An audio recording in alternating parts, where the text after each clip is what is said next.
የኢትዮጵያ ፌዴራል ዲሞክራሲያዊ ሪፐብሊክ ከጎንደር ዙሪያ ስንመለስ ጎንደር ኑረን ለሰዓታት እንቆማለን። በዛ ጠባብ ድልድይ ላይ ትራፊኮች አስቁመው በወረፋ እስከ ምሽቱ 1 ሰዓት እስከ 2 ሰዓት ድረስ ያስመሻል። አሁን ግን በሰከንድና በደቂቃ የምናልፍበት ጊዜ ደርሰናል። በጣም ትልቅ ደስታ አለኝ። ህዝባችን የባህር ዳር ህዝብ ብዛት እንዳላት ሁሉ የበለጠ ደግሞ ይህን አገልግሎት ለመስጠት በጣም ትልቅ አስተዋጽኦ አለው። በዚሁ ደግሞ መመኘዋለኝ ዳግም ደግሞ ሌሎች ደግሞ እንመኛቸዋለን። እነዛ እንዲሳኩልን በአላህ ፍቃድ ጠይቃለሁ ኢንሻአላህ። በጣም ትልቅ ደስታ ነው። ደስ የሚል ነው።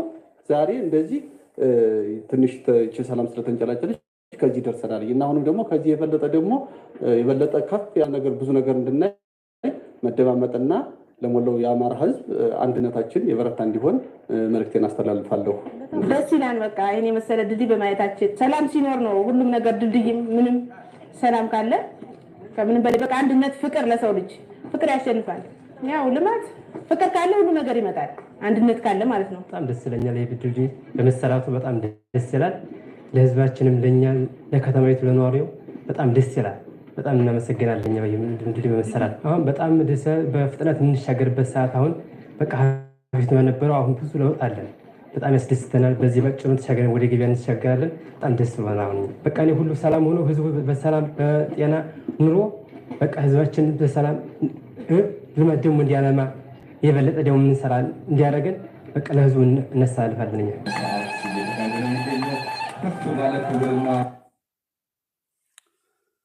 እሺ እንዴት ናችሁ? ደህና ናችሁ? የተከበራችሁ የኢትዮጵያ ልጆች ደህና ናችሁ?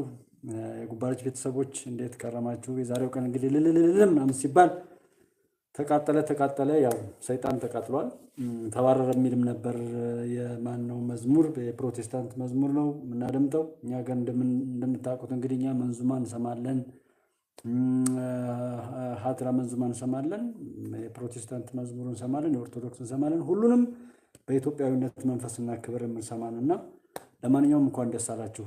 በገባችሁ ልክ ይህን ደስታ በታሪክ እንድትዘግቡ ትፈልጋለሁ። እንደ ጉባለች ቤተሰብ እንደምታውቁት ኢትዮጵያ ከ50 ሚሊዮን ብር ለመሰብሰብ ታቅዶ እንግዲህ ከ100 ሚሊዮን ብር በላይ ሆኗል።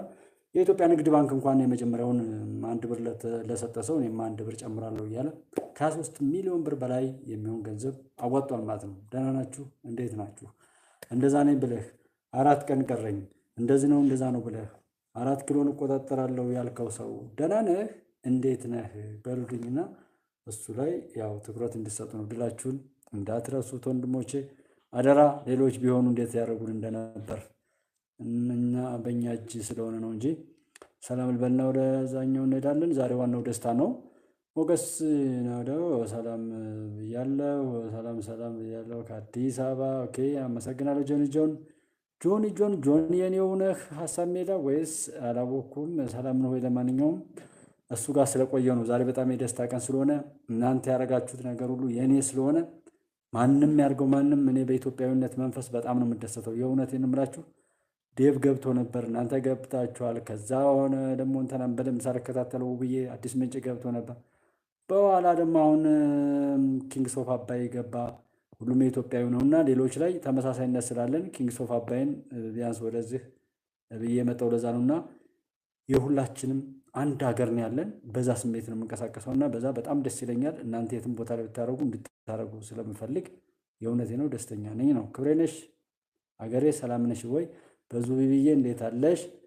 እውነት ነው ኢንሻላህ ሰላም ይምጣልን። አዎ ሰንሻይን በቀለ ሰላም ብያለሁ። ትእዛዙ ገዲሳ እሺ ሰላም ያለው ተባረክ። ኦኬ በርታ ወንድሜ ተባረክ፣ ለምታደርገው ነገር ሁሉ ብሎኛል። አመሰግናለሁ። አንተም ተባረኩልኝና እንዴት ናችሁ? አስቴር ሰላም ብያለሁ። ሁላችሁም ደህና ናችሁ ወይ? አንድ ቀልድ ነበረ የምትኩ ፈንቴና እንዳልኳችሁ ቀንም እንደዛም ስዩም ብርሃኑ እንዴት አለ? ደህና ነው ወይ? እሱን እያየን ነው የምንሄደው። በተለያየ ቦታ ላይ እንግዲህ የምትሳደቡ ሰዎች ምናምን አያችኋለሁ። የምወዳቸው ሚዲያ ላይ ኢቨን ኢፍ መጻፍ እንኳን ካልተመቸኝ ራሱ ዝም ብዬ የማይበት ቦታ አለ። ግን የምወዳቸው ሚዲያ ላይ አስቤ ነው የምገባው። ፋይት ለማድረግ ነው የምገባው። እዛ ጋር ዝም ብዬ ገብቼ ለማየት አይደለም። የማልፈልገው ቦታ ላይ ደግሞ ምንም ነገር ቢደረግልኝ ራሱ አልገባም። በቃ ለማየት የምጸየፋቸው ሚዲያዎች ላይ የኔ አይን የነሱን እይታ ውስጥ እንዲገባ አልፈቅድም። እውነቴን ነው የምላችሁ። እኛ ትልልቆች ነን፣ እናንተ ትላልቅ ናችሁ፣ ማንም ሊጫወትብን አይገባም ብለው የእውነቴን ነው። የሰው ልጅ በጣም የተለየ አቅም ስላለው ነው በፈጣሪውና በዛ ስሜት ስለሄደ የኔ አይን የጅሎችን ውሎና ዘገባ ማየት አይችልም። እንደዛ አላስብምና እሙዬ ቦጋለ ሰላም ነሽ ወይ? እንኳን ደህና መጣሽና ምንድነው የሚለው ምትኩ ፈንቴ ታውቁታላችሁ? ቀልደኛው ነው። ያው ቀልድ እንግዲህ ሱ27 በወንጭፍ ወይም ማበራሩ ይባላል። ገመድ እንትን ትሉትና መሀሉ ላይ እንደዚህ ታጥፎ ልክ እንደዚህ ቢታጠፍ እዚህ አካባቢ ማጠፊያው ላይ ድንጋይ መሸከም የሚችልበት አይነት ነገር ሆኖ አንደኛው ጆሮ አለው፣ አንዱ ደግሞ ሾልኮ ሊሄድ የሚችል ቀጠን ተደርጎ ነው የሚሄደውና በጆሮ በኩል ላይ ጣታችሁ ላይ ያስገብታችሁ አወዛውዛችሁ መወርወር ሲበቃችሁ ወይም ለመወርወር ዝግጁ ስትሆኑ በጆሮ ጋር እንዲያዛችሁ ያን ቀጭኑን ለቃችሁ ድንጋዩ እንዲወነጨፍ ይሄዳል። ወንጭፍ የሚባለው እንደዛ ነው። በተለያየ ቦታ ላይ የወንጭፍ የተሳሳተ ግንዛቤ ሰምቼ ነው እንደዚህ ለማለት የፈለግኩት። በወንጭፍ ሱ27 የሚጥል ያ ሁሉ ቀደዳ፣ ያ ሁሉ ነውር፣ ያ ሁሉ ሀፍረት እኔ በወቅቱ በጣም አፍር እደነግጥ ሁሉ ስለነበር ሰው በዚህ ልክ ይሆናል ብዬ በጣም ግራ ይገባኝ ስለነበረ የዛሬው ድል ልዩ የሚሆነው ለዛ ነው። የዛሬው ድል ልዩ የሚሆነው በየትኛውም አግባብ ጠላቶቻችን ሁሉ ተረባርበው ባለንበት ፍሪዝ አድርገው የያዝነውን ለመቀማት ሲሉ እነዚህን አይነት ነውረኞችን ሲያደርጉ የነበረውን ነገር ታውቃላችሁና ባህር ዳር ላይ ቦምብ አፈነዱ ምናምን ሲባል የእውነቴን እምላችሁ ቦምብ አንድ ጊዜ ሁለት ጊዜ ያፈነዱበትን ቦታ በነገራችሁ ኮብል የሚባል አባይ ማዶ ወደ ዲያስፖራ መገንጠያው ጋር ነው እና ሰካራም የሚበዛበት ድራፍት ቤትና ቢራ ቤት ነው የሚጠጣው። ሰካራም ብዬ የምለው ነውር ስለሆነ ነው። እኔ እጠጣለሁ። ለምሳሌ የምጠጣው የሚያስፈልገኝ ከሆነ ነው። እስክሰክርና ነውር እስክፈጽም ድረስ የሚያደርግ ከሆነ ሐራም ነው። ማንኛውም ነገር የሰው ልጅ ከተለመደው ውጪ የሚያደርገው ከሆነ ኃጢአት ነው ይባላል እና እዛ ቦታ ላይ ትንሽ መሸት ካለ ከ10 ሰዓት ምናምን በኋላ በእግራችሁ ራሱ ማለፊያ አታገኙ። ባለባጃጁም ባለጋሩም ባለምኑም በአቅሙ አምጥቶ መንገዱ ይዘጋጋል።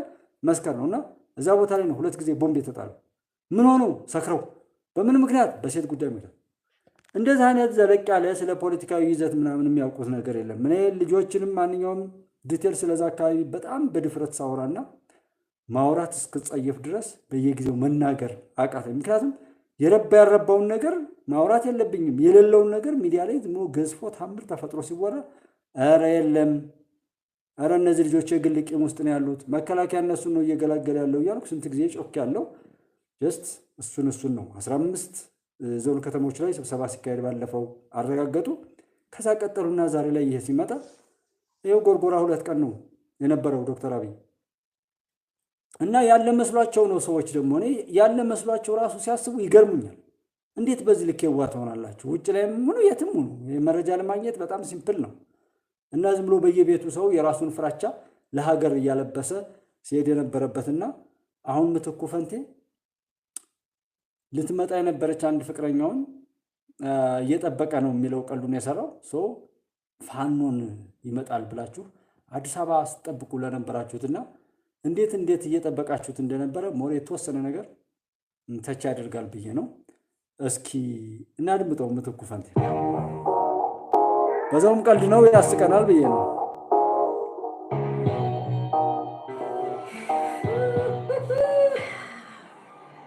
እንግዲህ አካባቢ ብትሰማኝ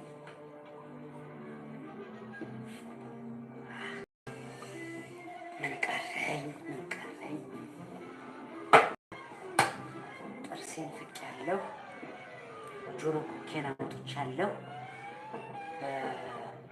ላጭቻለሁ። በቃ ምን ቀረኝ? ሁሉን ነገር አዘጋጅቻለሁ። በቃ እሷን መጠበቅ፣ የእሷ መምጣት ብቻ ነው የሚፈለገው። ፋኖን ጠብቀው የነበሩ ሰዎች የሚያወሩትን ነው ያለነው። ዋርሰና ኢትዮጵያ ሰላም ነው። ከሶማሌ ክልላችን ሰላም ይብዛ። እንዴት አለ? እንኳን ደህና መጣ ብያለሁና ፋኖ ነው እንደዛ ነው እያሉ ህልማቸውን ቅዠታቸውን ሲቃዡ የነበሩ ሰዎች የማይገባቸውን ለማግኘትና የማይገባቸውን ለመሆን ይቃዡ የነበሩ ህልመኞች እንዴት እንደነበሩና ህልማቸውስ እንዴት ነበር? እሱን ቀልድም ነው። ዘና ብላችሁ ድላችን ድል አድርገናል። በየቦታው ላይ አብረን ውለናል። ያለውን ነገር እናከብራለን። በጽዱ ኢትዮጵያ ላይ የሚሆነው ከታቀደው በላይ ስኬት ለኢትዮጵያ ሆኗል። ፈጣሪ አብዝቶ ይመስገን። ሁልጊዜም ክብርና ሞገስ ለመከላከያ ሰራዊታችንና ለጀግኖች መሪዎቻችን ይሁን። ዘኪ ያረድን ሰላም ብያለሁ። አብረን እስኪ ምትኩ ፈንቴን ነው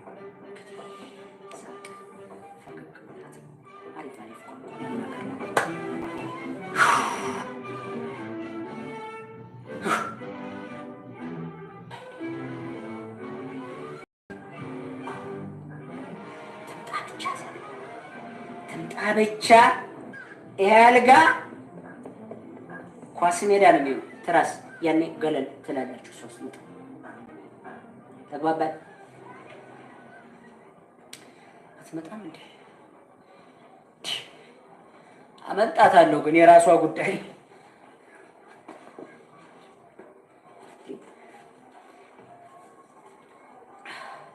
ግን ባትመጣ ምን ሊውጠኝ? አለምግል በጥብጧ ነው የሚወጣው ዛሬ። አትምጣ እናንተ አልጋ ግን ዛሬ ይኸውልህ አንድ እጄ ዘመዶች ጋር ከሰልጆልያ ውስጥ ነው ምከት። አትመጣም እንዴ? ሰዓቱ እኮ ሄደ በጣም እንዴ። አመልጣታለሁ ግን በኋላ የራሷ ጉዳይ። እኔ እጄን ለካቴና የማልሰጥ ልጅ ልቤን ለፍቅር መስጠቴ ነው እንዴ ጎዳኝ? እንዴ እስካሁን ሰዓት ታረፍዳለች እንዴ? አይ ራሱ ጉዳይ ሳላስለፈውማ ከሱ ጋር ሶላ አልጋፈፍ። አትምጣ ብቻ። አረፈደች እኮ በጣም። ለስድስተኛ ጊዜ ልደውልላት። ዛሬ እኮ ኦፕሬተር ሆንኩ ማለት ነው ለሷ በመደወል። እስቲ እንሞክር።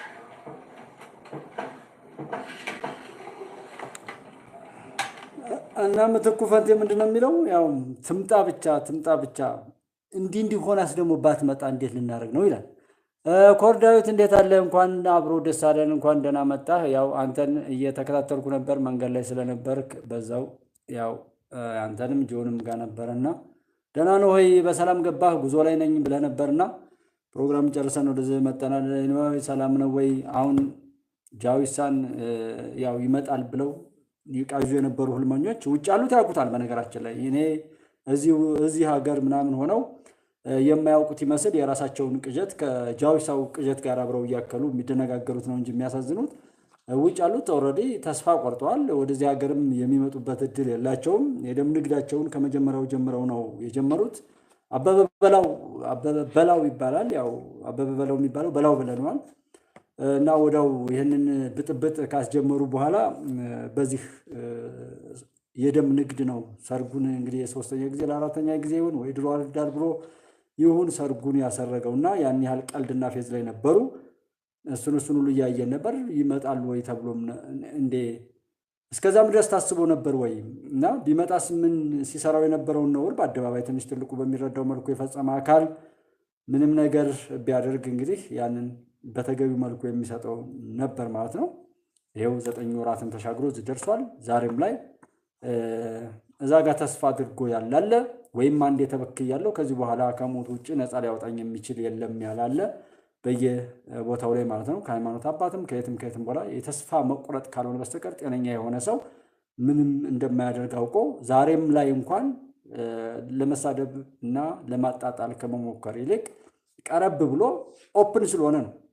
ምክንያቱም ቢያንስ ያንን አይነት ክፍት ባይሆን የሰላም ድርድሩ የሰላም ጥሪው ባይኖር ኖሮ ቢያንስ ምን ያርጉ የሚል ምክንያት ሊከሰት ይችል ነበር። ወይም እያንዳንዳችን ምን ማድረግ አለባቸው ታዲያ ማለት እንችል ነበር። ነገር ግን የሰላም ጥሪው ባለፈው ወለጋ ላይ የቅርቡን እንኳ ብናነሳ ከዛ በፊት ጉራጌ ክልል ላይ በነበረው ጥሪ ቀረበ። ከዛ እዚህ ወለጋ ቀረበ። ከዛ አሁን ደግሞ ባህር ዳር ላይ እንደዚህ ቀርቧል ማለት ነው። እና ያንን አካባቢ ደግሞ የእናንተ ስኬት እንዳይደለ መንግስት ሀገሩንም መቆጣጠር ከቁጥጥር ውጭ አደረግነው ለማለት ያክል 4 ኪሎ ሲጠበቅ ባህር ዳርን ቢዝ እንኳን የሚደነቅ አይደለም።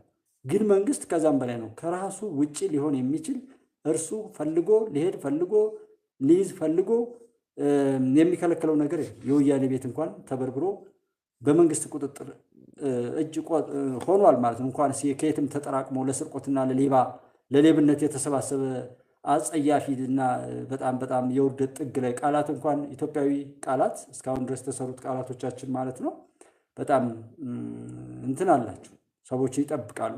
የወረደ ነገር ለመግለጽ እንኳን አልተለመደም። እንዲህ አይነት የዘቀጠ ነገር ተሰርቶ ስለማይታወቅ ይመስለኛል። እና ይሄ የማይገልጸው ቡድን መሪ የለው ምን የለው መርህ የለው ከየት ተነስቶ የት እንደሚሄድ የወያኔ የሽንት ጨርቅ ኢትዮጵያ ላይ ተነስተው የነበሩ ጠላቶችን ሁሉ የወረደ ስማቸውን ይዞ መጥቶ ህዝብንና ሀገርን ለማዋረድ የተቀጠረ ርካሽ ቡድን ወለጋ ሰው ሲገል የነበረ ከጓዝጎን ስልታ ሰው ያገተ እንትን የነበረ ደቡብ ክልል ላይ ጉራፈርዳና አካባቢ ላይ ግጭት ከሰቀሰ ነበር። እዚህ ሶማሌና አፋርን ያጋጨ ነበር። በየትኛውም ቦታ ላይ የገዳይነት ቅጥርን በበላይነት ወስዶ ሲታዘዝ የነበረውን ርካሽ ቡድን ነው ጎጃምና ሰሜን ሸዋ ላይ ያየነው።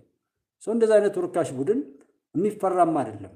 ዶክተር አብይና አጋሮቻቸው ደግሞ ከሀስ ከፈ ያውቁታል። ከኋላ ማዕቀብ ከዚህ እንደዚህ ተብሎ 30 መሰናክል ተደርድሮ አንዴ በዲፕሎማሲው አንዴ በምኑ እየተባለ እነዛ ባለጌዎች የኢትዮጵያ ታሪካዊ ጠላቶች ያዘጋጁት ወጥመድ እንደሆነም ስለሚያውቁ ያንንም አሸንፈው ሊሄድ የሚችልበትን የራሳቸውን ስትራቴጂያዊ እቅድ ይዘው ነድፈው ስለሚሄዱ ይሄ በተንጨባረቀበት ቦታ ላይና ጊዜ ላይ ሁሉ የማይንጫጩ እንደዛ አይነት ምላሽ የማይሰጡ ሰዎች ስለሆኑ እንጂ ጉዳዩ አልገባቸው ብሎ አይደለም። ከአስከፈ ያውቁታል።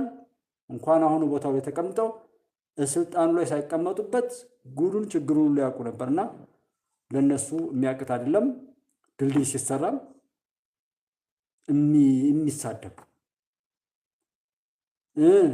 ሲለማም የሚሳደብ ሲሰራም የሚሳደብ በየትኛውም ቦታ ላይ ለስድብና ለዘለፋ ይሄ እኮ ጤንነት እኮ አይደለም። እጅግ በጣም የረከሱ ሰዎችን እያየን ነው።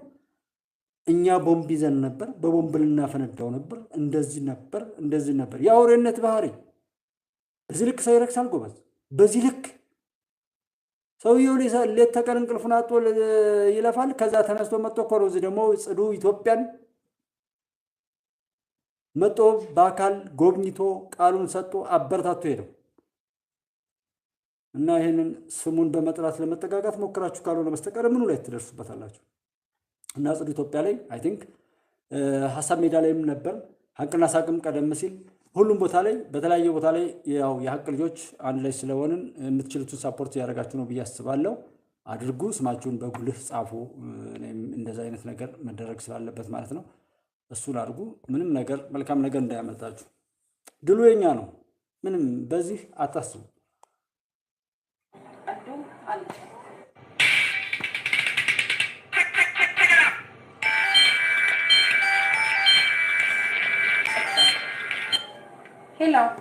ሄሎ አበባይ እንዴት ነሽ?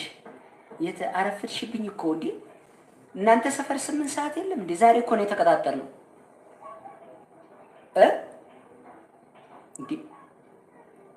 ቆመን እየጠበቅንሽ እኮ ነው። እነማን ናቸው ቆማችሁ? ምን ያልቆመ ነገር አለ እንዴ? ግድግዳው ቆሟል፣ አልጋው ራሱ ቆሟል። እኔ ራሴ ቆሜያለሁ። ያልቆመ ነገር የለም። እዚህ ቤት ያለ ዕቃ ሁሉ ቆሞ ነው የሚጠብቅሽ። ይኸው አንቺን ለማስደሰት እኔ ሽሮ፣ ወፍራም ሽሮ፣ የቆመ ሽሮ ጭምር ነው የሰራሁልሽ። እውነቴን ነው የምልሽ። አንቺን ለማስደሰት ያላዘጋጀሁት ነገር የለም። ሙዚቃ በራሴው ድምፅና ችሎታ ለዘፍንልሽ ተዘጋጅቼ እየጠበኩሽ እንጂ የእውነት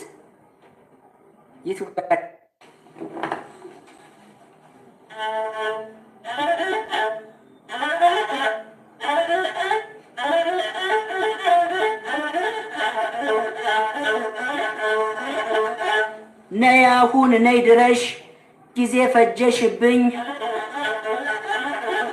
ነይ ድረሽ ከቻልሽም በታክሲ አሊያም በኮቴሽ። ነይ ድረሽ እየጠበኩሽ ነው ጊዜ ፈጀሽብኝ። መተሽ እንድትሰጪኝ ምን አይባልም። ነይ ድረሽ ከቻልሽም በታክሲ አሊያም በኮቴሽ።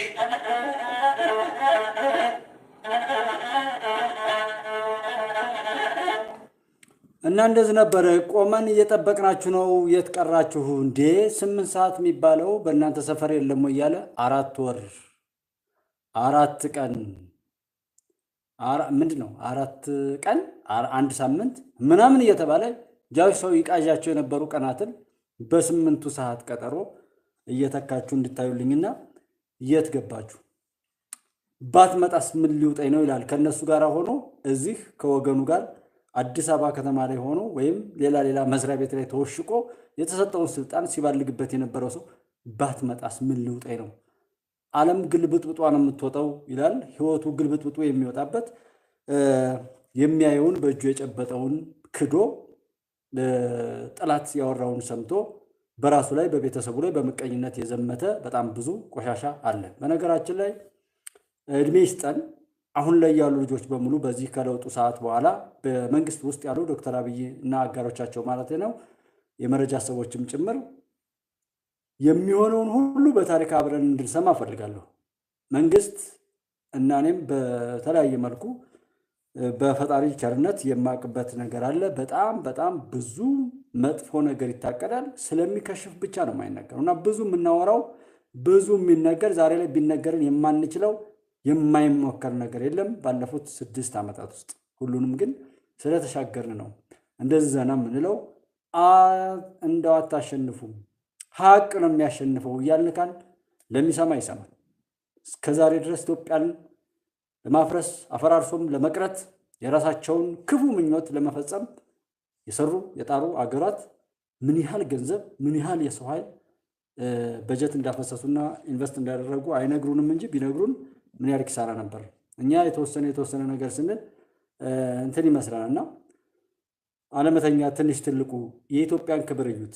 ዛሬም ብቻ እዩት። ዛሬ ላይ ኦልሞስት የገባው ብቻ ነው ወደ 154 100 እንደዚህ በትንሹ ከ200 ሚሊዮን ብር በላይ ሄዷል። ያ ማለት 4 እጥፍ ነው። አንድ ቅቡልነት የሌለው ስርዓተ መንግስት እቅዱን ሲያሳካል እንኳን 4 እጥፍ ሊሄድ ምን ያህል የሀሳብ ቅቡልነት እንዳለ ነው የምታዩት። እና ጥቂት ውርንጭላዎች ቢራገጡ ምንም አትደነቁ። ያ የኛ የስኬት ምስክር ነው። የስኬት ምስክር ነው። መስፍን የኢትዮጵያ ልጅ እንዴት ነው? በሰላም ነው ወይ ጠፋኸው? አዎ ዛሬ ኮኬት ሚዲያንም አግኝተነዋል። ሰላም ነው ወይ? ኢብራሂም ለማ፣ ራያ ለሙ፣ ሰላም ሁላችሁም። ንጉሱ አስራት፣ ጋሽ ጌታ ነው ወይ እንዴት አላችሁ? ደህና ናችሁ ወይ? እንኳን ደህና መጣችሁና እሱን ሁሉ ነገር አልፈን እዚህ ስንደርስ ነሐሴ መጀመሪያው ላይ ጥቅምት 28 27 አካባቢ ነው እንደዛ አይነት ነገር የጀመሩት እና ነሐሴ መጨረሻው መስከረም አካባቢ ላይም የነበረውን ድባብ ታውቃላችሁ። አንድ አይነት ነው የምናገረው። ምናልባት አሁን ኢንተርቪው ያረኩባቸውን ወይም የስልክ አስተያየት ያረኩባቸውን እንደባለፈው አቤ ቶክቸው ጋር እንዳለው አይነት እናወጣው እንችላለን። ነገም ተነጎዳም የማይሞክሩ ነገር የለም አይደለም። እናንተን የላኳችሁንም ቢሆን ከፈጣሪ ጋር ሆኜ አለቅም ነው የምንለው ነገር እሱ ነው እና የትኛውም ቦታ ላይ ድሉ ይቀጥላል። እንደዛ አልነበረም የታቀደው። አማራ ክልል ላይ የታቀደው እንደዛ አልነበረም። ኢትዮጵያ ላይ የታቀደው እንደዛ አልነበረም። አሁንም ሌላ እቅድ ሲያቅዱ ይታያሉ። ቀድሞ የሚመቱ አንድ ሳንቲም አንድ ብር አዋጠንላቸው ማናውቀው የማታውቁት እንዳሉም ሰው ሲያስታውሳቸው እንኳን የማላውቀው በጣም ነው የምናደደው። በነገራችን ላይ ኢትዮጵያዊ ሆኖ ኢትዮጵያውያን ላይ እናት አባቶቻችን በጸሎት ምን ያህል ብርቱ ሰዎች እንደሆኑ ታውቃላችሁና ስለ ጸሎት ኃይል፣ ስለ ዱዓ፣ ስለ ፈጣሪ ጋር ያላቸውን መግባባት ስለሚለፉ እናት አባቶችና በየገዳማቱ በየህልዋው በየመስጂዱ እንደዚህ ያሉ በጣም ብዙ ሰዎች አሉ። እነሱን አትርሱ። እነዛ ሰዎች ማንም ሰው እንደ ሰው አይቆጥራቸውም። ግን የኢትዮጵያን ድል እያረጋገጥን ያለ ነው ከነዛ ሰዎች ጋር ነው። አሁን የሳራ ቀልድ ሁሉ ይመስላል ማለት ያልተለመደ ነገር ነው። ቀልድ ቢመስልም እነት እንግዲህ አልደነቅበትም። ብዙ ነገርም ገፍቼ የማልናገረው እውነት ሁሉ ስለማይመስል ለሰው እንደዛ ነው። በዋናነት ብቻ ሀቅን እያረጋገጥን ክፎችን እየመታን ያለ ነው በዛ ነው። እንግዲህ የእንግሊዝ መሬትም ሆነ የግብፅ መሬትም እስኪንቀጠቀጥ ድረስ ምቱ የሚያርፈው በዛ ነው ማለት ነው። ወደፊት እንደዛ አይነት ነገሮች ሁሉ አሉ። ሌላው ከፑቲን ጀምሮ ኢትዮጵያ ላይ ያለውን ጠላቶቻችን ላይም ደግሞ የሚመቱ በጣም ብዙ ሰዎች አሉ። ቻይናና አንዲቱ የአረብ ሀገራትም ደግሞ ለሀገራችሁ ለኢትዮጵያ የማይከፈል ዋጋ ሁሉ ለመክፈልና ለመጠበቅ ጥረት የሚያደርጉ አሉ። ያን ሁሉ የሚያደርገው ፈጣሪ ነው እና እንደዛ አይነት ሰዎችም አሏችሁ። እነዚህ ልጆች በዛ የመጡ ናቸው እንጂ እዚህ ጋር ሰው በጣም ያጨበጨበለትን ሰው ብዙ እንደውም በተቃራኒው ለማጣራት የምሄድበት አይነት አግባብ አለ። በጭፍን መጥላት በጭፍን መደገፍ አይደለም። የሆነ የራሴን ግንዛቤ ለመስጠትና በዱዓ በጸሎት ላይ ያሉ ሌት ተቀን የሚያለቅሱ እያለቀሱ የሚሉ ሀገራቸውን የሚያስጠብቁ ሳዳት ጻድቆች እየተባሉ ደግሞ ከፈጣሪ ጋር እየተነጋገሩ ሀገርን የሚያስምሩና የሚያስጠብቁ ሰዎች እንዳሉ ልታስቡ ይገባል።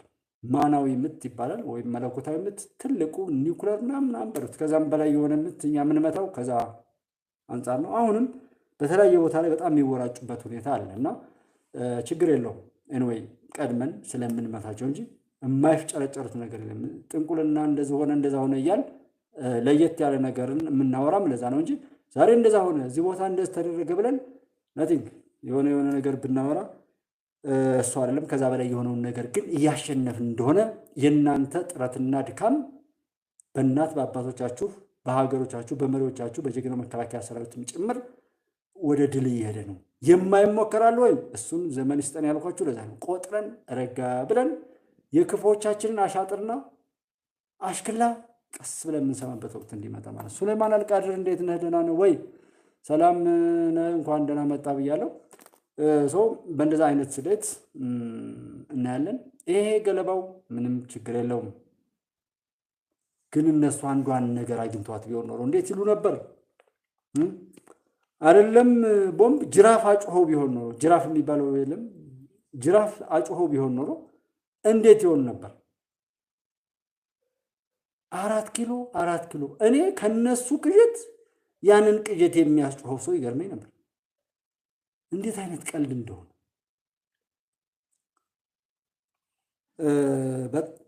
ከሀስከፈ የምናወራው አንድ አይነት ነው። በዛ አካባቢ ላይ ሞር እንግዲህ ከደጀን አንስቼ እስከ ሁመራ እስከ መተማ እስከ ቋራ ጎንደር በዚህኛው እስከ ዋገምራ ሰቆጣ ወልዲያን አድርጌ እስከ ደብረ ብርሃን ድረስ ባለው ላይ ሞር ጥሩ የሚባል ኮሚኒኬሽን አለኝ። አንዳንድ በወቅቱም ደግሞ ጥሩ የስራ ኢንቫይሮንመንትም ስለነበር ስለዚህ በዛ ጉዳይ ላይ በቀን 2-3 ሰው የማገኝበትና ሰዎች በራሳቸው ግንዛቤ እንኳን ነገሩን የማውቅበት የሚነግሩበት ነገር አለ እና በእንደዛ አይነት ነገር ላይ ያለውን እያወራን ስንሄድ እነሱ ሰዎች እንደዛ አይነት አይደለም። ቤት ውስጥ አንድ ሰው ከሚስቱ ጋር ከልጆቹ ጋር ከእናት ከአባቱ ጋር ከወንድም ከእህቱ ጋር ከጎረቤቱ ጋር ከየትኛውም ቦታ ጋር አይስማማም። ስለዚህ አንድ ሰው ጠላት ሆኖ ወይም ለሆነ ነገር ሲነሳ ለምሳሌ አሁን የጃዊሳ ቡድን ተነሳ ብንል በመንግስት ላይ ያ ሰው በአባቱ በሄዱበት ክፍተት አለው አባቱ አጋልጦ ይሰጧል። በእናት በአባቱ ቢከድበት በወንድሞቹ ቢከድበት ከወንድሞቹ ጋር ጠላት ነው እነሱ አጋልጦ ይሰጧል። በሚስቱ ቢከድ 30 ሚስቶችን ያጭበረበረ ሰው ነው እነሱ አሳልፈው ይሰጧል። በልጁ ቢከድ ልጁ አሳልፎ ይሰጧል። በጎረቤቱ ቢከድ በጎረቤቱ ይሰጧል። በየትኛውም ቦታ ላይ ሲያጭበረብርና ሲክድ የነበረ ኑሮም ቢብሎት ስኬት ርቆት በማጭበርበር ላይ ኑሮ ማጭበርበር ካልሆነ በስተቀር በብርሃን በሐቅ መልህና በሐቅ ዘመን መኖር የማይችል የከሰረ ሰው ነው ይሄን ነገር እየመራ ያለው። ለምን እንዴት እንድልትል ቻልክ ብትሉ እንዴት መሪ ሰው አይወክልም? እንዴት ማኒፌስቶ ነው ምናምን የሚባል ለይስሙላ እንኳን ሰዎች ሌሎች ጽፈው የሚሰጧቸውን አይነት እንኳን ለምን አልያዙም? ለምን መሪው አልታወቀም? ለምን አደረጃጀቱ አልታወቀም? ለምን ከነከሌ ውጭኛ ነው? ለምን እንደዚህ ነው ተብሎ ሲል አላየነውም፣ ሲል አልሰማነውም። 1 2 እያላችሁ ሂዱ። ከዛስ ነውር የማይጀም ማለት የማያስቆመውን የማይከላከለውን የማይጠብቀውን ነገር እንዴት ይለቃል?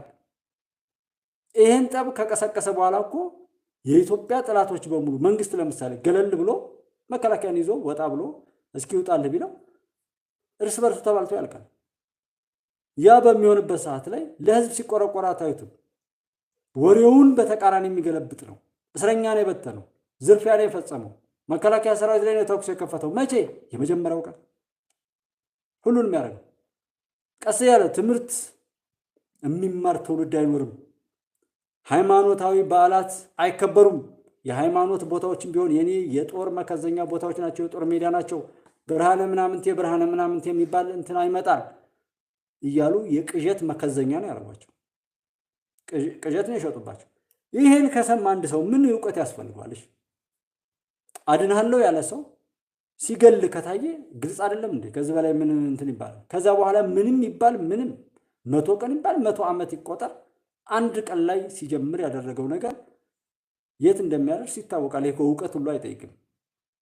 እና በዛ መካከል ላይ አይ ገቡ ምናምን እኔ እንዴት አይነት ውድቀት ነው ይሄ? ከስራት እኮ ነው፣ በሽታም ነው። ወዶ ሁሉ አይመስለኝም። ምክንያቱም ዛሬ እንኳን ዛሬ ላይ ሲሳደብ ያለ ሰው አለ። አንተ አብይ አህመድ ግራ ጣቢ፣ አንተ ወየዋ ጥቤው እንደ ጉባለች። እኔ የተማርኩት ጎጃም ደጀን አካባቢ ነው ያደግኩት። የኔ አባትና እናት የአካባቢው ህዝብ ያስተማረኝ የጠላቴንም እግር ይሄ እንደዚህ ብለህ የተሳደብከው ሰውዬም ቢሆን እግርህን አጥብሃለሁ። እማጥብህ አንተ ብዬ አይደለም። መተናነስ ዝቅ ማለት ከፍታን ስለሚያመጣ ነው። እንኳንስ የሀገሬን ጠቅላይ ሚኒስትር እንኳንስ 120 ሚሊዮን ህዝብ ያስተዳድር ዘንድ ፈጣሪ የሾመውን ሰው እና አንድም ቀን ደግሞ ነውር በእኛ አረዳድ አንድም ቀን ነውር አግኝተንበት የማናውቀውን ሰውዬ እና ይህን ሰውዬ ማጠብ እንዴት ነው? ብታገኘውማ እንደዚህ ብለህ እኮ የምትሳደቡላ የቀረብህ ስለቀረ ቀለዋጭነት ያ መልከስከስ እኮ ስለቀረብህ ነው እንጂ ብታገኘውማ እኮ አንተም እዛ ታገሸብጣለህ። ያለ ልክ ስታጨበጭቡ ሰው ሁሉ ማጨብጨቡን አቁሞ ስታጨበጭቡ የነበራችሁ ሰዎች ናችሁ እኮ ዛሬ እንደገና ተመልሳችሁ ሳይገባችሁ ደጋፊ ሆናችሁ አጨብጫቢ አለቅላቂ ሆናችሁ፣ አሁን ደግሞ ሳይገባችሁ እንደገና ተሳዳቢ ሆናችሁ ከየት ተነስታችሁ ወዴት እንደምትሄዱ የማታውቁ ግብዞች። እኔ አይድረስ ነው የምለው። ማለት እንደዛ አይነት ሰው ኪሳራችሁን ሁሉ የምታላክኩበት እኮ ነገር የለም። እስኪ እንደው በእውነት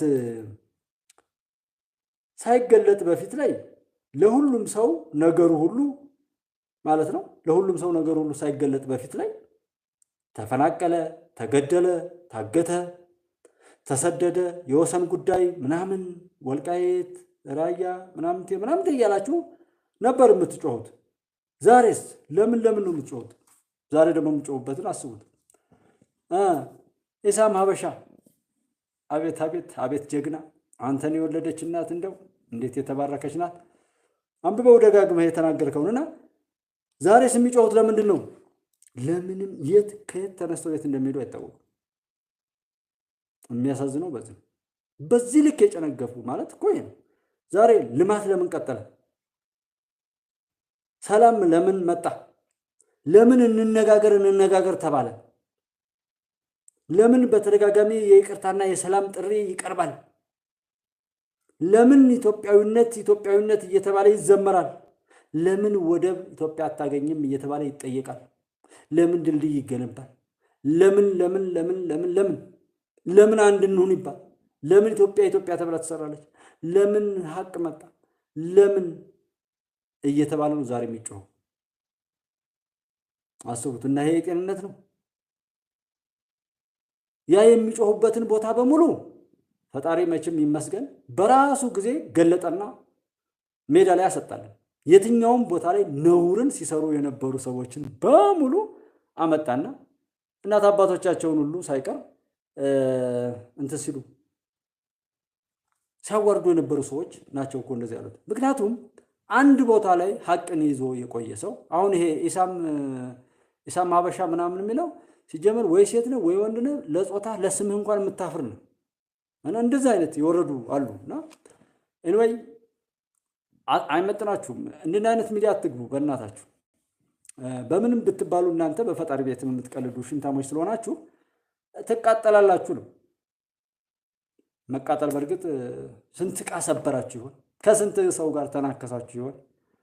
ግብረ ሰዶም ጥቃት የደረሰበት ሰው ጤነኛ አይደለም። አሁን በየቦታው ላይ በሚዲያ ላይ እንደዚህ ሲናከሱ የምታዩቸው ሰዎች እንደዚህ አይነት ያለቅላቂነት ጥግ ነው። ከእንትኑ ይልቅ ከዚህ ከባለቤቱ ይልቅ በቃ የሚያገሸብጡት እንደዚህ አይነት የት እንደሚደርሱ የማያውቁ ሰብናቸው የተቀማ የተወረሰ ምንም ነገር ልጓም የሌላቸው እንስሳት አይሆን ከእንስሳት የተለዩ ሰው አይሆኑ ከሰውነት የወጡ ሰይጣን አይባለው ከሰይጣን በላይ ይሄዱና የተረገሙ ሰዎች አሉን። ለዛ ነው እንጂ አማራጭ ያቀርባል ሰው የሻበት ይባላል። የሻበት እግዚአብሔር አላህ ሰዎች የማይተርፉ ከሆነ የቱበት በራቸው ምን ያለባቸው ኦኬ ማነው ሲሆን ፋኖ እና ፋኖ ከሆንክ ታዳፍን ዝጓ ፋኖ ስምህን እናንተንን ያዘው።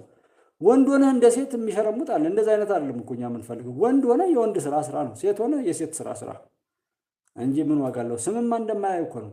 ስንት ዓመት እንጠብቃችሁ? እሺ አዲስ አበባ ስንት ዓመት እንጠብቃችሁ እና ማንም ይጮሃል ምንም ይላል።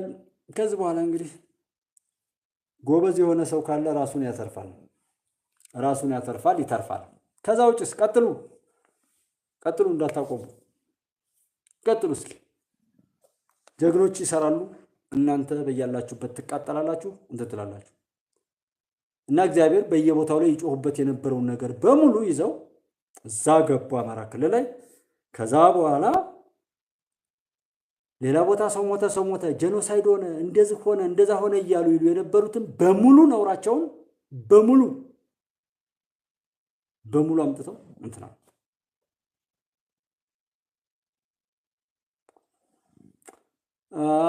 ስድቡን ነው ይቅርታ። ያው ትናንትና ላይ የሆነ ቦታ ላይ እንትን ብያለሁና አይ ቲንክ በጣም የሆነ ኢሞሽናል ሲሆን የተናገርኩት አለና ሶሪ። ይሄ በእነሱ አይነት ቋንቋ ነው እንትን ያለው በእንደዚህ አይነት ነገር እንትን ያለው ያው አንዳንዴ ወጣ ሲልም አምልጦ ነው ሄደው ዞሮ እንደነሱ አይነት የረከሰ ነገር ለመሄድ አይደለም። ልክ ነው። በጣም ነው የማመሰግነው ወንድሜ። እና ያንን አይነት ነገር ሲባል እየተሰራ ነው። ድልድዩ ለምን ተሰራ? ፕሮጀክቱ አይመረቅም። በገንዘብ ተዋጦ መጽሐፍት ሽጠው ሰጠው ፋሲሊቲ ታደስ በራሳችሁ እንደፈለጋችሁ አድርጉት ገንዘቡን እንኳ የለም። እና ይሄ አሁን በግልጽ የመጡልን ወለጋ ሰው ይገለው የነበረው ማን እንደሆነ ከጓጽዮን እስከ ሱሉልታ ሰው ያግት የነበረው ማን እንደሆነ ጉራ ፈርዳና በደቡብ ክልል ላይ እጀቶ ቀሮ እንደዚህ እያሉ ከዚህም ጋር ካሉ ጽንፈኞች ጋር ተሰብስበው ሀገር ያበጣብጠው የነበሩ ነፍሰ በላዎች እነማን እንደሆኑ አፋርና ሶማሌን ያጣሉ የነበሩት እነማን እንደሆኑ ራያና ወልቃይት እያሉ ይህንንም አይነት ጨዋታ ላይም ገብተው ነገሩ እንዳይረግብና ህዝብ ነፃ እንዳይወጣ ነገሩን ሲያጋግሉ የነበሩ ቅማንትና አማራ እያሉም ደግሞ ያንን የማገዳደሉ ስራ ላይ ሰሩ የነበሩ ሰዎች በግልጽ ወጡ። በቃ አሁን መወሰን አለመወሰን የእያንዳንዱ ሰው በሚረዳው ልክ ቀርቦለታል።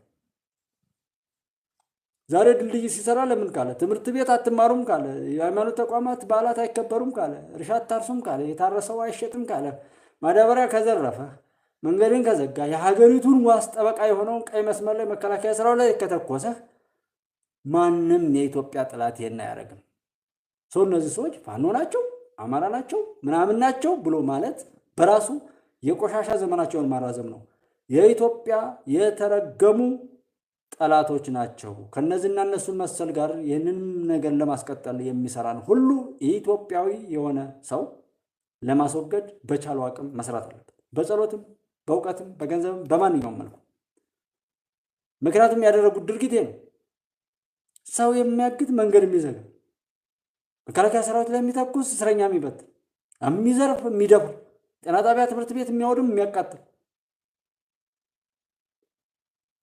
እስኪ የትናንትና ላይ እንኳን እንትን ያልኩትን የመራዊ ሁነት ምናምን የሚል ነገር ትናንትና ያሳያችሁ ላይ አይታችሁት ከሆነ እዛ ላይ እንዴት እንደተባለና ያንን የሚያደርግ ማን ነው? ዛሬ ድልድይ ሲሰራ ዝም ይባላል? ቢያንስ ልናፈነዳው ነበር፣ ድልድዩን እንኳን ልንገለው ነበር።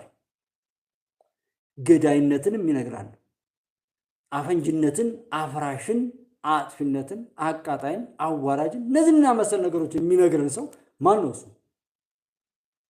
ማን ነው? የትኛውም ጠላት በዚህ ልቅ ሆኖ አይመጣም። ይሄ የማንም ጠላት ነው ከራሱ ጀምሮ ለራሱም ቢሆን የማያስብ ጠላት።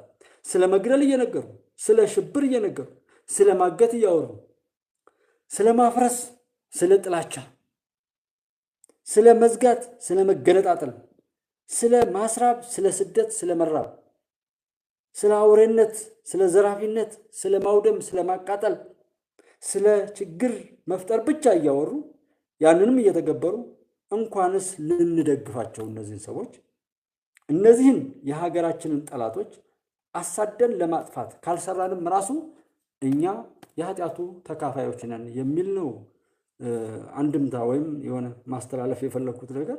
የኔ ግንዛቤ በዚህ ልክ ነው።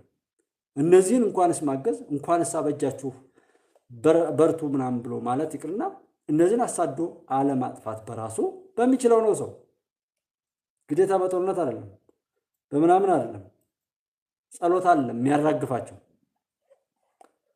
ሰው በእንደዛ አይነት መልኩ በያነንበት በጸሎት ማራገፍ እንችላልና በጥላቻ የተሞላችሁ ሁሉ ግን ከምን አንጻር ነው እንደው የምትሳደቡት እስካሁን ቅድምም አሁንም እዛም ሚዲያ ላይ ገብታችሁ ትሳደባላችሁ። የምትሳደቡት በእውነት ከምን አንጻር ነው?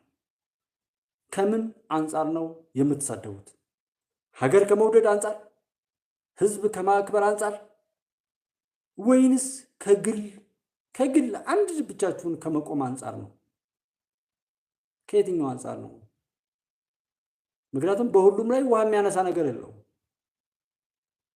አበደ የተባለ ሰው ደግሞ በሽታውን ቢያንስ ለሌሎች ማጋራት የለበት። አሁን ይሄ የውሸት የፕሮፓጋንዳ ዘመቻን ይህንን የማጽዳት ዘመቻ መንግስት መውሰድ አለበት። ኦኬ፣ አዎ ተቀብያለሁ። ኦኬ ሶ እንደዛ አይነት ነገሮችን የዚህ ነው የእንደዛ ነው። መሪ ነው መሪን መሳደብ ምን ማለት? እስኪ አሁን እውነት መሪን ሳታቅ ማን እንደሚነዳ ሳታቅ በእብሪት ተነሳስተ በክፋት ተነሳስተ አንዱን እየሰደብክ ሰዎች ባሰመሩልህ መስመር እየዋኘህ መነሻም መድረሻም በሰዎች ቁጥጥር ስር ሆኖ አማራ ነኝ ብለህ ኦሮሞን የምትሳደብ፣ አማራ ነኝ ብለህ ትግሬ የምትሳደብ፣ ትግሬ ነኝ ብለህ አማራ የምትሳደብ፣ ትግሬ ነኝ ብለህ ኦሮሞ የምትሳደብ እንዲህ ያልክ እርስ በርስህ እነዛው ሰዎች ያሰመሩት ነው ይሄን መቀበል በራሱ። ከዛ ሳትወጣ ሀገር እየመራ ያለው መሪና ጓደኞቹን ለመስደብ ምን ያስችላል? እንዴት ትችላለህ? እኔን እዚህ ጋር እያየኸኝ ደሱን እያየኸው ጆን ሀሳብ ሜዳን እያየኸው ኮርዳዊትን እያየኸው ለምንድን ነው የምትሰድበው? ምን ሞራል አለህ ለመስደብ? የምታየውን ሰው የማታየው ሰው እየጋለበ ሰይጣን ይሁን ሰው ይሁን እያሯሯጠህ እየነዳ የምታየው ሰው ላይ ለስድብ ምን አበቃህ? የሚነገረው እኮ የእውነቴን እምላችሁ ሀቅ ሚዲያዎች ላይ የሚነገረው ነገር ላበዱት፣ ጽንፍ ላቃጠላቸው፣ ዘረኝነት ለበጣጠሳቸው፣ ህይወታቸውን በሙሉ አባክነው አቃጥለው ለቀሩ ሰዎች ነው የሚጠቅመው። የዳኑትማ ድነዋል እኮ አሁንም ሌላውን ለማዳን ነው እየተረባረቡ ያሉት። እነዚህ ግን አብደው ከቤታቸው ጀምሮ የትኛው ላይ ነው ረፍት የምታገኙት? ለእናንተ ረፍት እንድታገኙ ተብሎ ነው እንጂ እንደማታሸንፉ ካወቃየው 6 ዓመታትን እዩት። ከዛም አሁኑ 9 ይሄን 10ኛ ወር የያዘውን ደግሞ የጃዊሳ ላይ ትንሽ ትልቁ በግልጽ የመጣበት ኤርትራዊው፣ ትግራዊው የትኛውም ቦታ ላይ ያለ ጽንፍ የያዘ ሰው የተሸጠ የተለወጠ ባንዳ በሙሉ ተሰብስቦ አማራ ላይ ገብቶ ያወካበት እና ያንን የዋህ ህዝብ ለማዋረድ ጥረት የተደረገበት በፈጣሪ ቸርነትና በጀግናው መከላከያ ሰራዊት በአመራሮቻችሁ ቁርጠኝነት ግን የከሸፈበት ነው። እቅዳችሁ እንዴት እንደነበር አታውቁትም?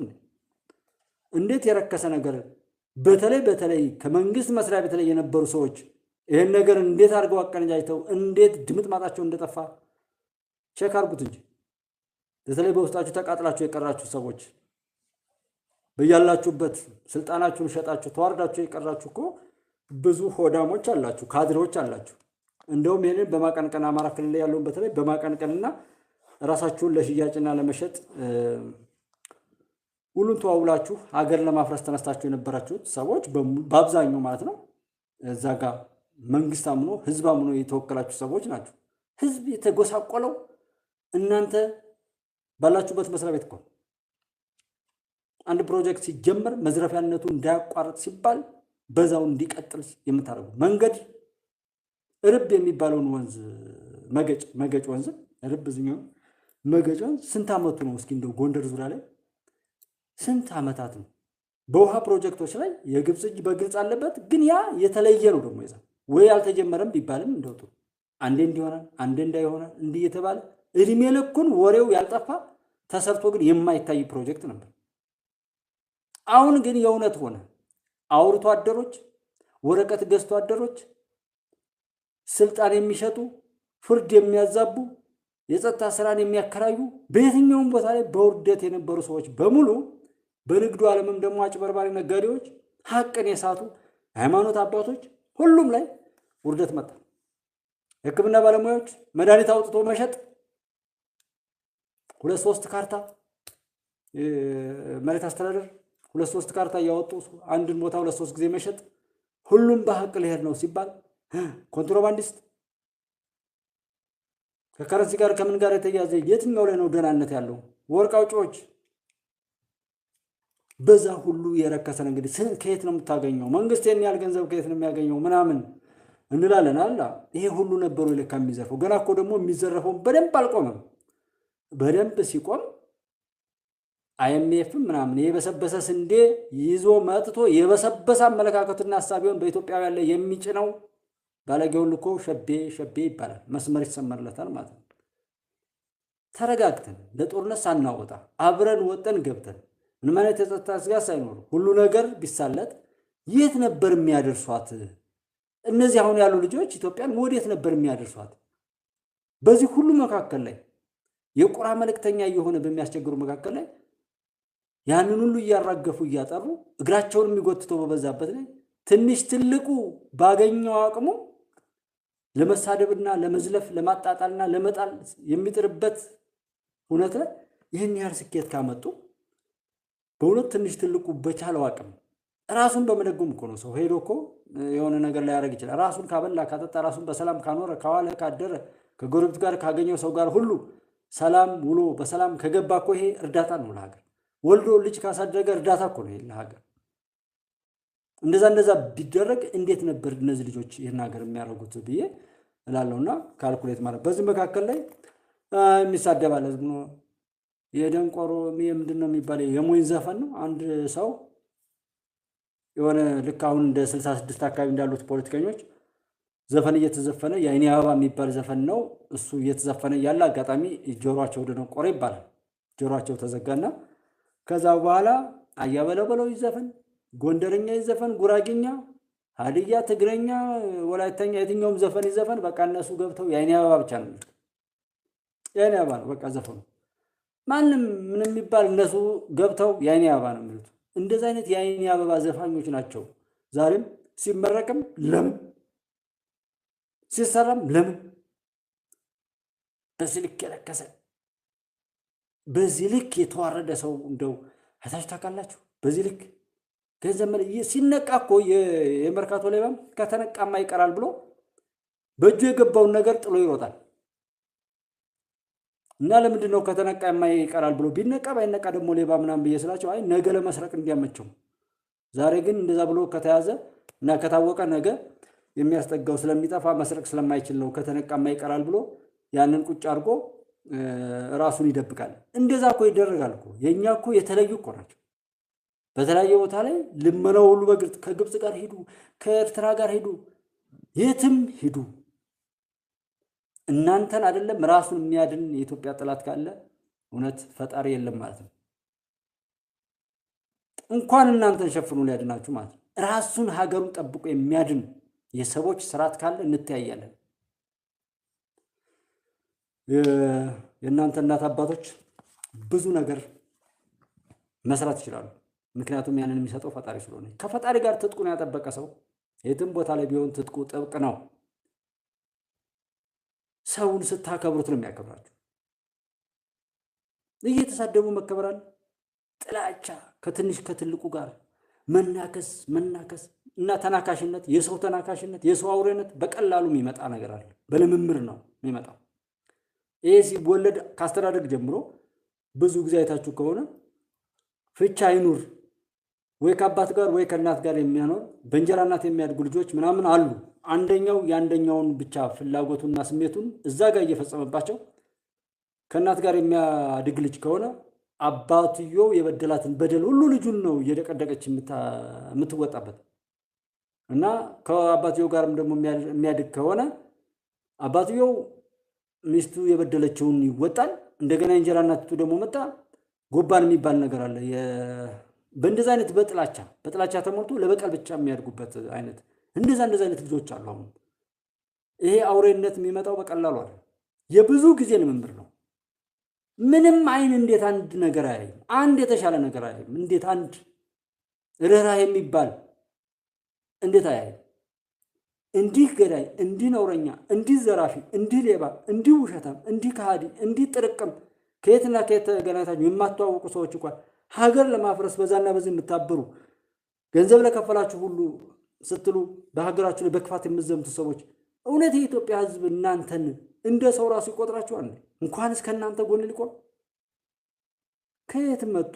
እነማን ናቸው? ወዴት ናቸው? አማራጫቸው ምንድነው? መግደል፣ ማፍረስ፣ መዝጋት፣ መሳደብ። ጎበዝማ ብትሆኑ ብዙ ነበር ዘመኑ።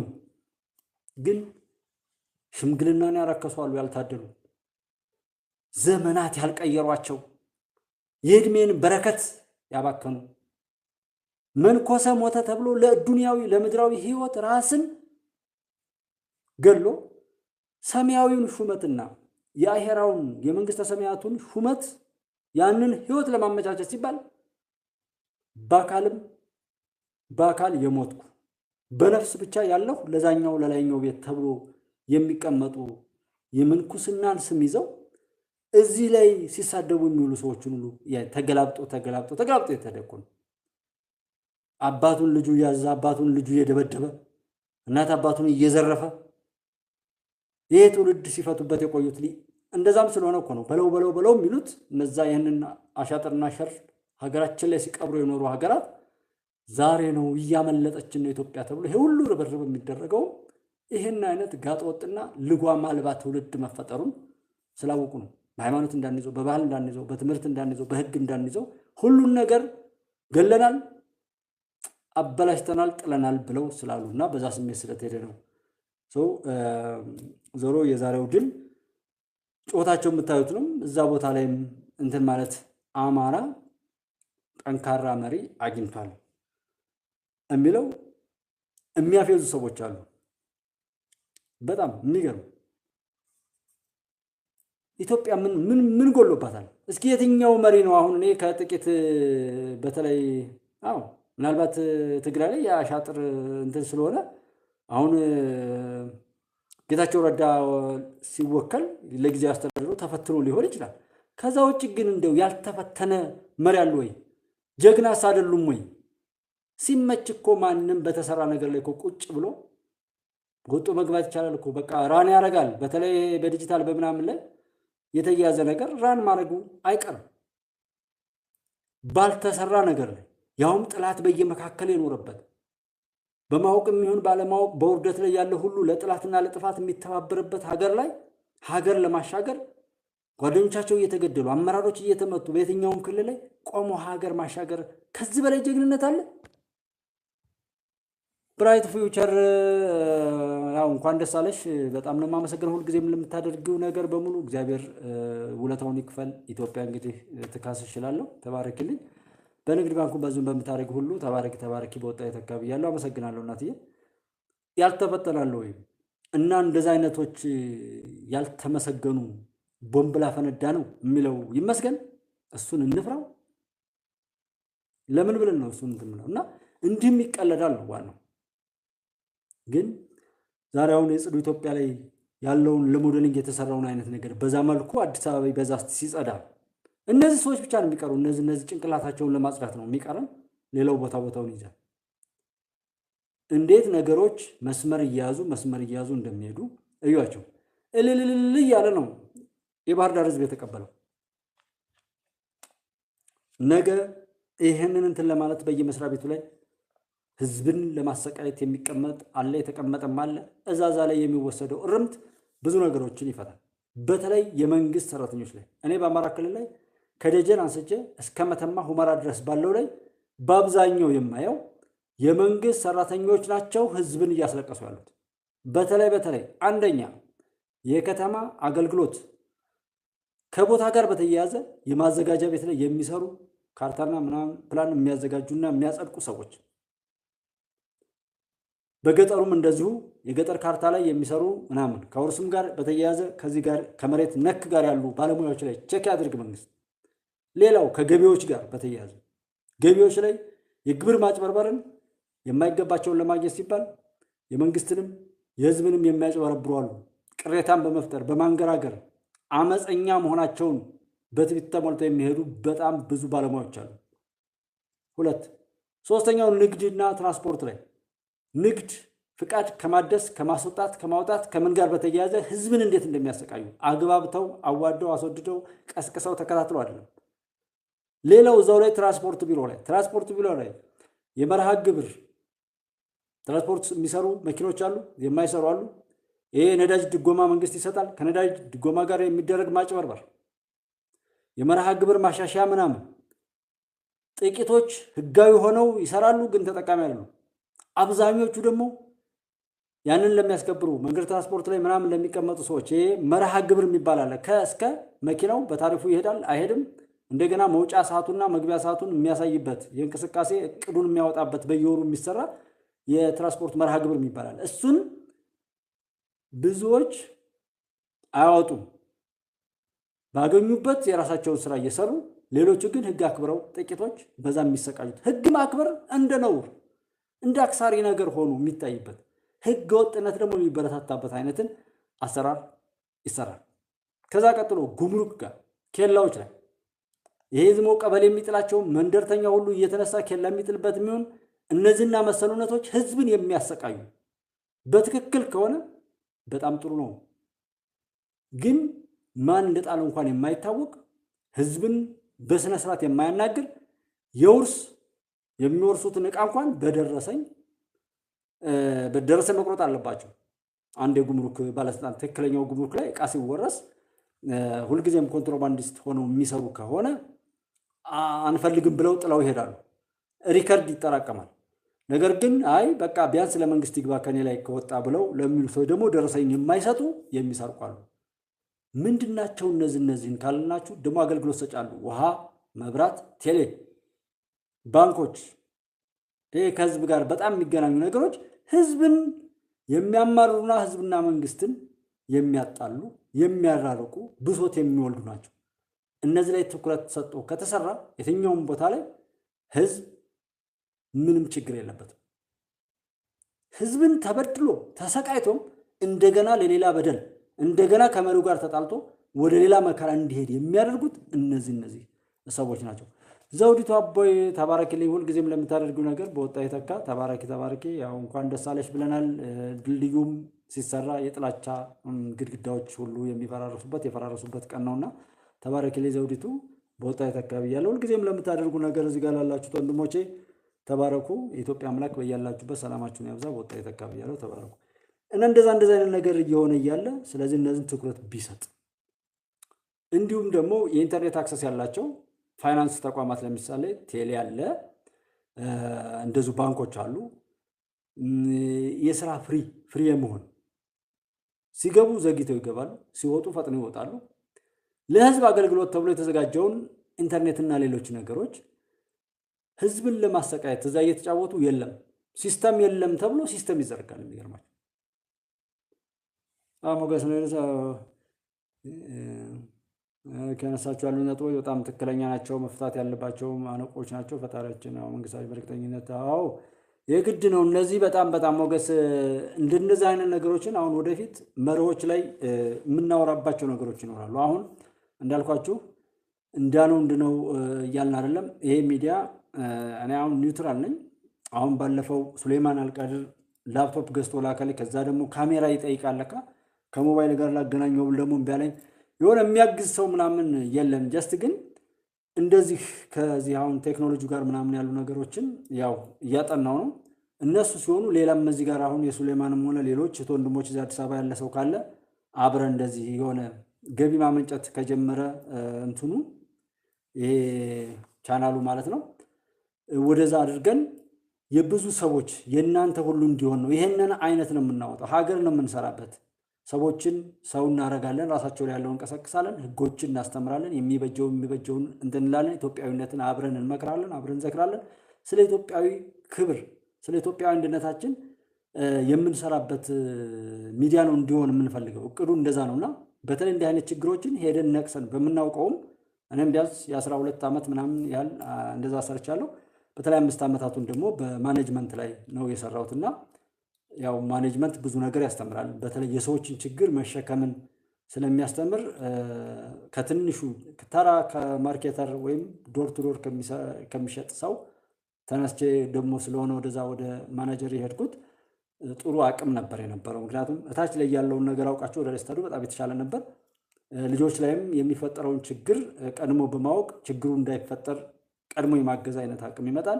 ችግር ከተፈጠረም ደግሞ የሆነ ለመቅጣት ለማባረር ከሚደረግ አክሽን ይልቅ ያን ችግር ለመጋራት የሚደረግ አይነት ልምድ ነበረኝና እሱን ቀስ ያን ከዛም ቦታ ላይ ሁሉ የምናወራው ይሆናል። ለምን በጣም ስለሚጠቅም ነው። ሌሎች ሰዎች መደው ያን ኢንተርቪው አድርገው ተሞክሮዎችን የምንወስድበት ነገር ነው። ምክንያቱም አሁን ያለውን መንግስት ምን የምንረዳበት አቅም ለዛ ነው። አንድ ሰው ብትቀጡት ደሞዝ ብትቆርጡበት እና ወራዊ ገቢው ቢያንስበት ምንድነው የሚሆነው? ወደማይገባ ነገር ይሄዳል። ይሰርቃል፣ ኦሮ ገቢው ትንሽ ነው። ጀስት በዛ መልኩ ትመክሩታላችሁ፣ ተግሳጽ ትሰጣላችሁ። ጉዳዩን የጋራ ነው የምታደርጉት። በማዘዝ ብቻም የሚፈታ አይደለምና ምንድነው የጋራ እናድርገው። እስኪ እሱም እውቀቱ እንዲያመጣ በኑሮ በምን ደግሞ መደጎም በሚቻልበት በሐሳብም በገቢም እኔ ደጉም ነበር ሰራተኞችንና አንዱ ለየት የሚለው በእንደዚህ አይነት ነው። በቃ ጎደለብኝ ወይም ከሰሩም ከተባለ ኪሳራውን ከራሴ እጋራለሁ። ያንን ማላደርግ ከሆነ አልናገርም። አሁን አንዳንድ ቦታ ላይ እኔ ምን ሰርቼ ነው ለመንግስት ብለው የራሴን አስተዋጽኦ በሚገባው እጅ ከዛ ቀጥሎ ሌሎችንም ለመተቸት እንትን የሚል ነውና የእንደዛ አይነት ልምዶች ስላሉ ይሄን ቢሮ ላይ ሄደን ማን ምን እንደሚሰራ እንደዚህ ኢንቨስቲጌት አድርጎ ችግሮችን ለማውጣትና ሰዎችን ለማስተካከል በጣም ጥሩ አቅም ይኖራል ብዬ አስባለሁ። ይሄ መርማሪ ጋዜጠኛ ነው ምናምን የሚባለው ያን ያህልም ዲቴል አይደለም። ሰዎችን እያግባቡ ዋናው ዓላማም ደግሞ ሰዎች እንዲጠየቁ አይደለም። እኔ ሰዎችን በመጠየቅ በመክሰስ በማሰር በመግደል እኔ ፍትህ ይመጣል ብዬ አላምንም። ህግ ሰዎች ሳያጠፉ ስራ እንዲሰራ ነው የምፈልገው። ሰዎች ሳያጠፉ ህግ ስራ መስራት አለበት። ህግ አለ፣ ትራፊክ አለ፣ ሰው ቀንስ ሳይሆን ይሄ ኖርማል ነው። በቃ ሰው ሞልቻለሁ በቃኝ። ትራፊክ ይኑር አይኑር ክልክል ነው የተባለ ነገር ክልክል ነው በቃ። የሃይማኖታዊ እንትኖችም እንደዚሁ ህጎች፣ የፈጣሪ ህጎችም እዚህም በሰዎች እንድንጠቀምባቸው የተቀመጡ ህጎችም ጥፋት ሳይፈጸም ነው አቅም ያላቸው ሰላም የሚያመጡት ጤነኛ የሚሆኑት ስኬታማ የምንሆነውና እንደ ጉባለች ቤተሰብ በየትኛውም ቦታ ላይ ማንም ሰው ሳይከሰስ ጥፋቱ ሳይከሰት ሰዎች በሰላም ላይ እንዳሉ ከጥፋት ራሳቸው በጣም ሙሉ ነው የሚሆኑት። ያጠፋ ሰው እንደ አፉ ብትሉትም መቅበዝበዙ አይቀርም፣ መጨናነቁ አይቀርም። ግን ሳያጠፋ በዛ ተጠብቆ የቀረ እንደሆነ ህግም ሰላም የፈጣሪ ከራማና ግርማ ሞገስም ከላያችን ላይ አይገፈፍም፣ ስኬትም አብሮን ይሆናልና ህግን በእያንዳንዱ ሰው አእምሮ ላይ ማስቀመጥ ነው የምንፈልገው። አሁን ጎህ ቴሌቪዥንም ሌሎችም እንደዚህ ሀቅ ልጆች ካሉ በህግ ላይ የሊዝ አዋጅ ምን ይላል? አንድ አዳዲስ አዋጆች እንትን ካሉ ነገ አሁን እግራችን ሲስተካከል የምክክር ኮሚሽኑ ሀገራዊ ምክክሩ በስኬት ሲጠናቀቅ የሽግግር ፍትሁ ሲሄድ ህገ መንግስትን ከማሻሻል ጀምሮ የምንሄድባቸው ብዙ ነገሮች ይኖራሉ ብዬ አስባለሁ። በሌላው አይነት ባለኝ እንትን ማለት እይታ እንደዚህ አይነት ነገሮች እንዳሉ ነው የማውቀው። አንዳንድ የሚጎራብጡ ነገሮች ቢሆኑ ግን የኢትዮጵያ እውነታ በዛ መልኩ ነው። ኢትዮጵያዊ ህግ እንትን ይላል። ወቅቱን በኤሌክትሮኒክስ እና በኢንተርኔት ላይ የሚሰሩ ወንጀሎችንም መዳኘት የሚያስችል ህጎች ሁሉ ይረቃሉ ብዬ አስባለሁ። ያ በሆነበት ሰዓት ያን የማስገንዘብ ሰዎች ጥፋቱን ከመፈጸማቸው በፊት እንዲጠበቁ እንዲድኑ ሰውም እንዲያድኑ የማድረግ አይነት አቅም ነው። ሚዲያ ስራው እንደዚህ አይነት ነው። ህጎችን ማሳወቅ፣ ሰዎችን ማስተዋወቅ፣ የሚጠቅመውን መናገር፣ የማይጠቅመውንም ነግሮ እንዳይደረግ የሚጠቅመውንም ደግሞ ተናግሮ አለማምዶ እንዲደረግ መጋበዝና እንደዛ አይነት ስሜት ላይ ስለሆነ ብዙ ምንሰራው ይኖራል። አሁን ላይ እንደዚህ ኢንፎርማል የሆነው ወደ ሰውነት ወደ ከፍታችን እንድንመጣ እስኪ መጀመሪያ ሰው ኑን ኢትዮጵያዊ ኑን። ከዛ በኋላ ሜካፑም ይመጣል፣ ፕሮቶኮል ይመጣል፣ ሁሉ ነገር ይመጣል። ዛሬ ላይ ግን አሁን እኔ ስለ ህግ አንቀጽ ላይ እንዲህ ይላል፣ አንቀጽ እዚህ ጋር ይሄን ያወራል፣ ከዚህ ቀጥሎ ይሄን ነው ብላችሁ እኔ ለእኔ እንደኔ ማለት ነው እንደዛ ቢለኝ አሁን ሰው መጀመሪያ ሰው ሆኜ ከማንኛውም ከባንዳም ከጽንፈኛም ከዘረኛም ከሌላ ከእጃዙር ዘመናዊ ቀኝ ግዛትም ነፃ ሳልላቀቅ ስለ ህግ ብታወራልኝ ምንም ርቦኝ እያለ ስለ እውቀት ብታስተምረኝ አይነት መጀመሪያ ሰው ሆነን ሰላምን ሀገርን እናገኝ፣ ሰላምን እናገኝ፣ ሀገራችንን እናገኝ። ከዛ በኋላ እኛ ባለቤት ከሆን እኛን የሚበጀንን እናደርጋለን። ይሄ በብድርም በእርዳታም እያለ ዙሪያችንን የከበበው ሰው ይሄ በየሶሻል ሚዲያውም በየትኛውም ላይ ለራሱ ሆድ ሲል ለልመናው ለምናምኑ ሲል የእኛን ማንነት የሚቃወምና የሚያጠፋውን ሰው እናራግፍና እኛ ሆነን ስንቆም የሚመቸንን እንደሚመቸን አውቀን መርምረን ከተመቸን የምንወስደው ካልተመቸንም የምንጥለው እዛ ደረጃ ላይ ስንደርስ እንቀጥላለን። በቃ ሁላችንም መሪ ሁላችንም የሀገር ባለቤት እንድንሆን አይነት ነገሮችን በዛ ልክ በጥልቀት የምንረዳበት ብዙ ፕሮጀክቶች አሉ።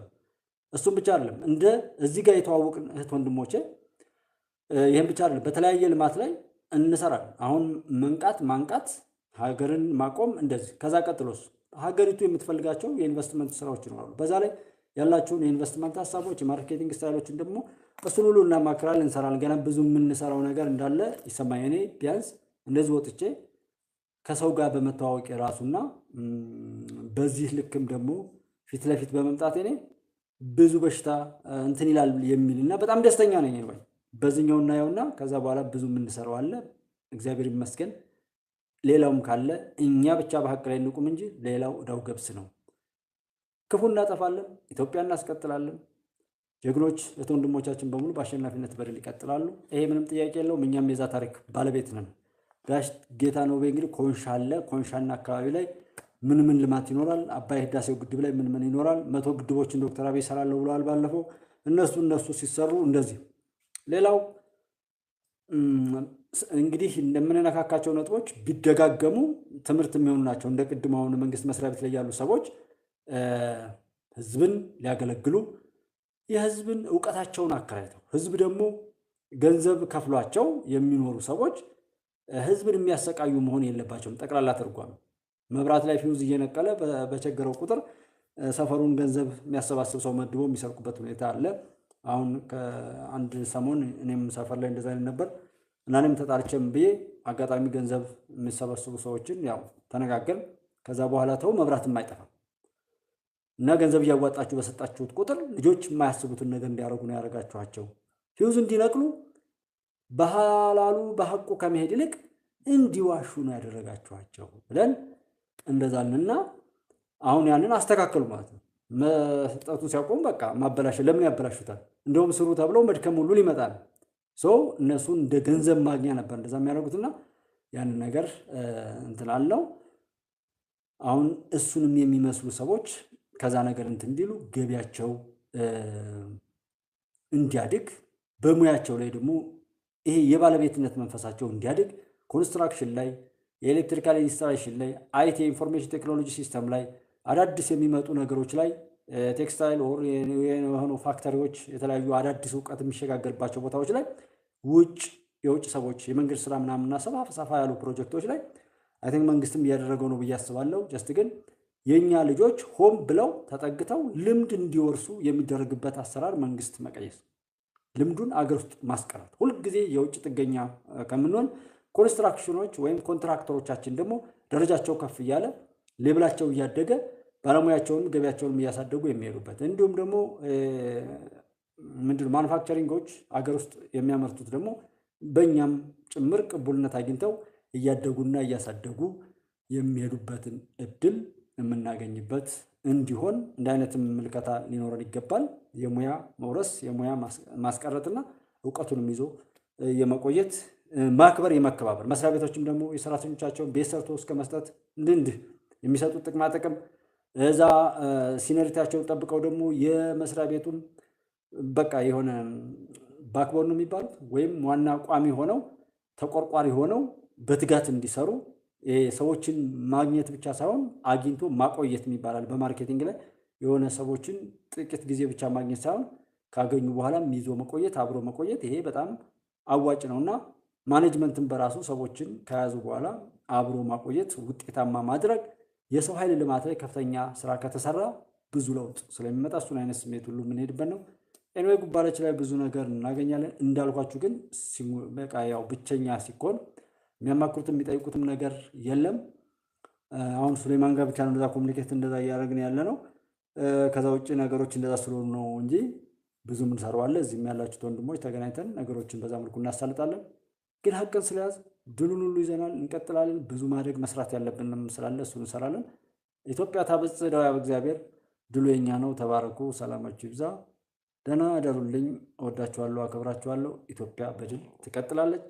ክብር ለጀግናው መከላከያ ሰራዊታችን፣ ክብር ለዶክተር አብይና አጋሮቻቸው፣ ክብር በቻሉት አቅም ሁሉ እናንተንም ጨምሮ በቻሉት አቅም ሀገር ለማሻገር ለሚሰሩት ወንድሞች ሁሉ ይሁንልኝ። ተባረኩ። ሰላማችሁ ይብዛ። ደህና አደሩልኝ።